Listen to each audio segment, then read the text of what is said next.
In 1999, a scientist named Frans de Waal put two monkeys in cages next to each other. Same species, same task, same experiment. He asked each monkey to hand him a small rock. In exchange, he'd give them a piece of food. Simple trade. The monkeys learned it quickly. They did it over and over without complaint. Then he changed one thing. He started giving one monkey cucumber, and the other monkey grapes. If you've never thought about capuchin monkey food preferences, grapes are basically candy. Cucumbers are fine, edible, acceptable. For about 30 seconds, the cucumber monkey didn't care. Then she saw the grape. She handed over her rock, got her cucumber, looked at the monkey beside her eating a grape, and threw the cucumber straight back at the researcher. Not dropped it, threw it, hard. Then she started rattling the cage bars. De Waal described it as outrage. Not disappointment, not confusion. Outrage. The kind of reaction you'd expect from someone who just found out a coworker doing the same job is making twice the salary.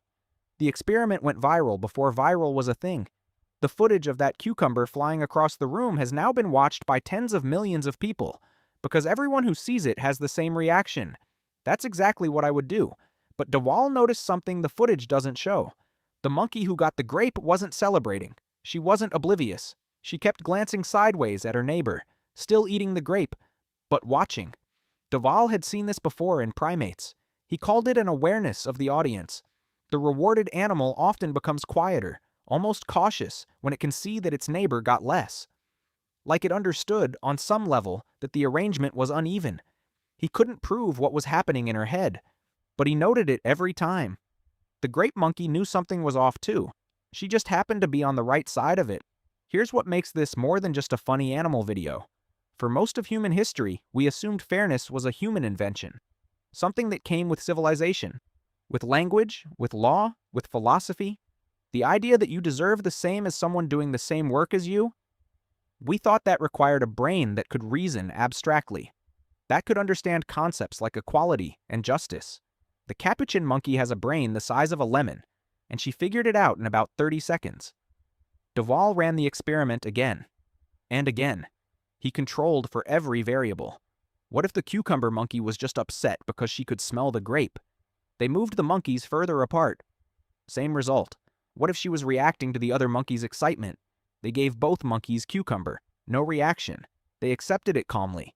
The outrage only appeared when the work was identical and the reward was different. That's a sense of proportion. A built-in understanding that equal effort should mean equal outcome. In a capuchin monkey. De Waal followed up by running the same experiment with chimpanzees, then with dogs, then with ravens and crows. Different species, different brain sizes, different evolutionary histories going back tens of millions of years. Same result every time. The dog version is particularly striking. Two dogs are asked to shake hands. One gets a treat, one gets nothing. The dog getting nothing stops offering her paw, turns away from the researcher, refuses to engage. A border collie, animals we've bred to be obedient and eager to work, essentially went on strike because the pay wasn't fair. A crow who received a worse reward than a cage neighbor started refusing to participate in the task entirely. Just sat there, beak closed, done. The crow result especially puzzled researchers, because crows don't have a neocortex. That's the part of the brain mammals use for complex reasoning. For decades, scientists assumed higher-level thinking required that specific structure. Crows don't have it, but they still noticed the inequality, still refused to accept it, still walked off the job, which forced a rethink. Maybe the neocortex isn't where fairness lives. Maybe it runs deeper than that. Maybe it's not a feature of advanced brains specifically, but something wired into social brains generally. Any brain that has to navigate a group. Any brain that has to keep track of who's contributing and who's taking more than their share. The crow doesn't need a neocortex to know it got a bad deal. It just needs to be the kind of animal that lives with others and has to trust them to survive. At some point, you stop looking at individual animals and start looking at the pattern. Birds split from mammals over 300 million years back. Whatever this instinct is, it didn't come from us. We didn't teach it to them. It didn't spread through culture or language. It evolved independently, multiple times, across wildly different animals, which means it wasn't an accident. Evolution doesn't keep mistakes. If a trait shows up across hundreds of millions of years of separate evolutionary history in species with completely different brain structures, it's because that trait works. It solves something. It helps you survive. So what problem does fairness solve? De Waal spent decades trying to answer that. His argument is that fairness is the foundation of cooperation, and cooperation is one of the most powerful survival tools that exists.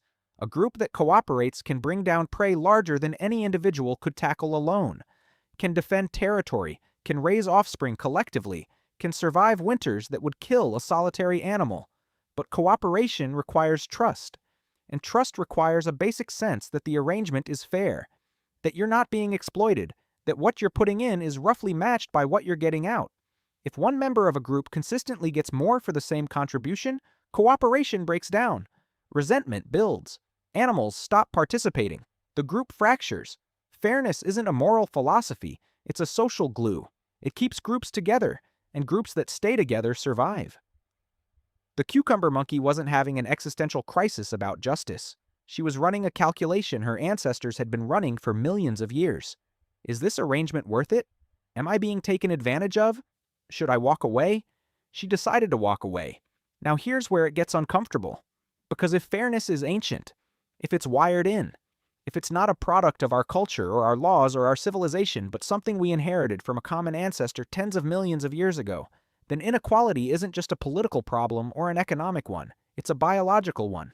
When people are paid unequally for equal work, when resources are distributed with no relationship to contribution, when the rules visibly apply to some people and not others, the outrage that follows isn't irrational.